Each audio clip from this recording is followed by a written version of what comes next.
The first hit wasn't the laptop, it was his voice.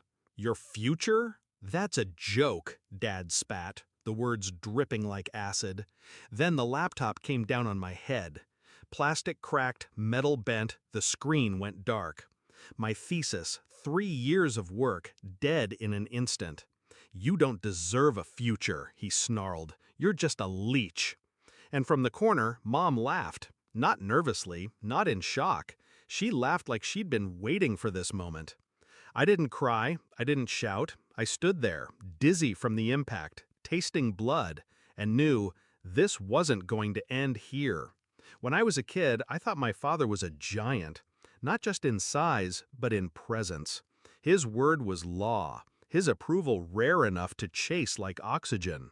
And my mother, she was the mediator, or so I thought. The one who softened his blows, who explained his moods. But over time, I saw the cracks. The way her eyes lit up when he cut me down, the way she'd repeat his insults later, quieter, as if reinforcing the truth. I didn't just lose parents that day. I realized I'd never had them. The betrayal wasn't the attack, it was the years before it. The promises of support, the proud of you when I got into my program, the pretense that they wanted me to succeed. All while they chipped away at my confidence, my independence, my will to stand on my own. I used to think they were afraid of me failing. Now I know they were afraid of me succeeding. I didn't move out right away. They thought they'd broken me, that I'd curl up, give up, settle into the role they'd carved for me. Dependent, small, controllable. Instead, I played the part, quiet, obedient, but inside I was memorizing every bill, every account, every point of leverage they had. The plan started with my scholarship advisor. I explained, without drama, that my thesis was destroyed in an incident at home. I didn't mention violence. I didn't need to. The bruise on my temple told its own story. They arranged emergency funding, a loaner laptop, and extensions on every deadline. That was my lifeline. Next, I found work, remote, flexible, and lucrative enough to stockpile cash. I didn't tell my parents. I let them think I was struggling, still dependent on their charity.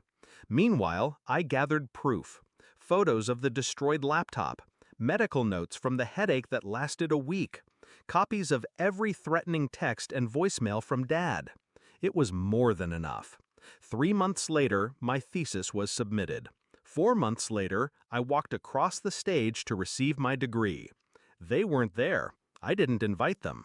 5 months later, the first payment on the mortgage bounced. They called me in a panic. Dad's voice was tight. "Did you mess with a bank account?" "No," I said, "but I did move my deposits, all of them. My paycheck, the utility auto payments, the internet bill. I stopped covering them." "What?" Mom snapped in the background. "You ungrateful—" "I'm not finished," I cut in. "I also filed a police report about the assault." The silence on the line was almost pleasant. I gave them copies of the photos, the messages, the receipts for the laptop, and I told them about the years of financial control. They called it coercive abuse.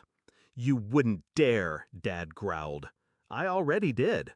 The case moved faster than I expected.